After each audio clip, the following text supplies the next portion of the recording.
It is said that the greatest trick the devil ever played was convincing the world that he does not exist. But as of late, it seems that a figure that once operated in the shadows seems to have made his way to the light. Take the 2023 Grammys as an example. Sam Smith won an award for his new song, Unholy, and performed it wearing all red and devil horns. While one might easily say that this is an artist pushing boundaries, and that is what artists do, but let me ask you, how many times does a pattern have to repeat itself before you ascribe intentionality? Or take Rihanna's halftime performance in Super Bowl 57.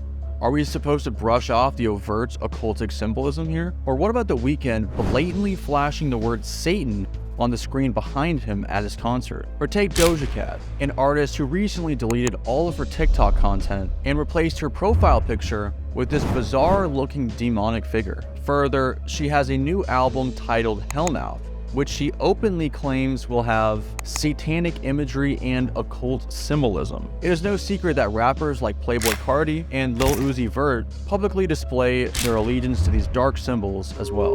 Take it from the horse's mouth. One of Uzi's new songs contains lyrics claiming that he can make his fans believe in the devil. He was also seen wearing a pentagram in his latest interview. Playboi Carti has Satan tattooed on the back of his neck and sells merch with corresponding satanic imagery. It's no secret that Lil Nas X is in the same boat. His 2021 music video shows him descending from hell as a demon and crowned himself king of the underworld. He also helped promote a satanic Nike shoe with blood in the sole. This barely scratches the surface of Hollywood's intertwining with Satanism and the occult. With the onslaught of satanic influence in modern day culture, some are saying that these are unprecedented times, but it is in fact ancient and reoccurring. For there is one demonic figure that seems to keep popping up throughout history, an entity that is almost never discussed, but is fervently hated by God in the Old Testament Bible. Whatever society that this figure shows up in ends up in subversion and ultimately destruction. Do not give any of your children to be sacrificed to Molech, for you must not profane the name of your God. The Bible reveals that Molech is an ancient Canaanite deity worshipped by savages. The text strictly condemns anyone who worships him, according to the book of Leviticus. Most modern-day Westerners casually dismiss such stories as old fables of the past, and treat these passages as nothing more than myths with a few lessons thrown in. But the deity Moloch seems to pop back up at different points in history in different places, famously making his presence known in the ancient city of Carthage in the early 20th century, where the cult of Moloch resided, a cult which is coincidentally known for sacrificing their children to appease their god, a cult which was shunned by neighboring countries for its barbarism and depravity, despite the fact that they were rich and prosperous. Rabbinical tradition states, the body of Moloch was hollow, divided into 7 compartments. In one, they put flour. In the 2nd through 6th, they put animals. And in the 7th, a child, which were all burned together by heating the statue inside. The bound firstborn children of Moloch worshippers were placed upon an altar. The bound children would slide from the statue's hands into a cauldron at the base of the statue. But scholars would dismiss these writings as symbolic and non-literal. One of the great dangers of archaeology, not to life and limb, although that does sometimes take place. No, I'm talking about folklore. That is, until 1923, French archaeologist Byron Kuhn-Prorock, among other archaeologists, were assigned to explore the ancient city of Carthage. Carthage was a city located in modern-day Tunisia, destroyed during the Third Punic War in 146 BC. The archaeologists quickly found tens of thousands of urns buried beneath the earth. The urns contained the bones and ashes of animals, as well as newborn children.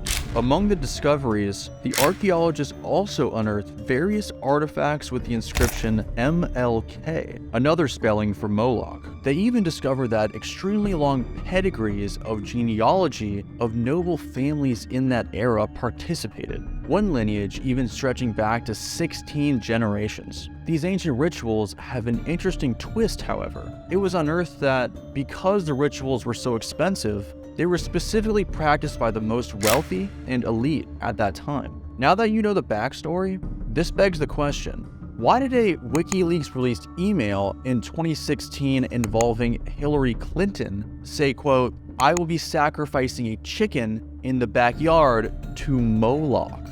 This email, although shrouded in mystery, was forwarded to her and her team by a career Foreign Service officer allegedly providing intel on activity in Honduras. He later made a blog post that was dismissively mocking this entire ordeal. The character Moloch pops back up at another mysterious time in the modern era. Thanks to hidden camera footage released to the public, a modern-day ritual involving Moloch happens yearly at the infamous site of Bohemian Grove.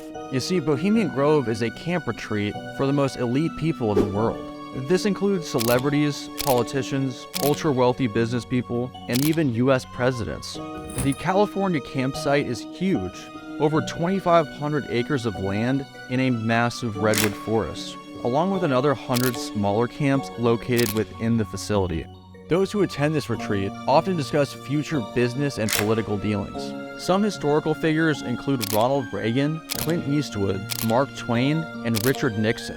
Newer members include Henry Kissinger, Dick Cheney, and George Bush, both junior and senior. But this camp is not a simple retreat. What is not publicized about Bohemian Grove is that it resembles more of a cult than a club. One of the more secret parts about Bohemian Grove is its rituals, in particular, the cremation of care ritual. This would be labeled a crazy conspiracy if it weren't for Alex Jones. In July of 2000, Alex Jones actually snuck into Bohemian Grove and filmed their weird ritual. The footage depicts a bizarre gathering around a wooden statue of an owl, the symbol of Bohemian Grove. Members stand around it, dressed in strange costumes, chanting and praying to the owl. Then the owl is set on fire with a torch as members chant and applaud amidst the blaze. There is now debate online that this owl is supposed to symbolize Molech. Alex Jones certainly thinks so himself. Give not your children to the fires of Molech. You can't deny the eerie similarity of the Bohemian Grove Society to the cult of Moloch or even the Canaanites. Nonetheless, I'll leave the conclusion up to you. But Molech isn't the only nefarious deity that has recently resurfaced. Daddy, daddy, if you wanna drop the addy, give me love, give me Fendi, my Balenciaga. In November of 2022, Balenciaga came under fire for advertising children on their Instagram page with sexual imagery and themes in their photos. But aside from the children, there was a roll of tape that said Balenciaga on it. But the weird part about it was that Balenciaga was spelled with two A's. B-A-A-L, or Baal, is another ancient god going back to biblical times. A false idol, which some scholars seem to think is the same god as Moloch. It is also worth noting that when the Carthaginians dug up the urns that had remnants of babies and animals, the word Baal, as well as Molech, was written on them. Now I ask you, what is the rational conclusion to draw from all of this? Is it possible that we wrestle not against flesh and blood, but against principalities, against powers, against the rulers of the darkness of this world, against spiritual wickedness in high places? Or are we to conclude that there is a multiple centuries long coincidence? Are these merely figments of the imagination, or are they forces operating in a different realm? The evidence is now on the table. You be the judge.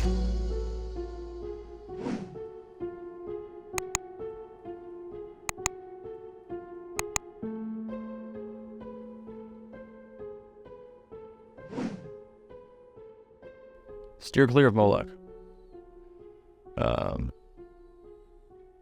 Do you think Molech's real? I said I thought Satan was real. And you think Molech is Satan? Do you think Baal was Satan too? I would say anything that's worshipped and is not God, is Satan. Well, now you know what side Carter's on. You make your own decision.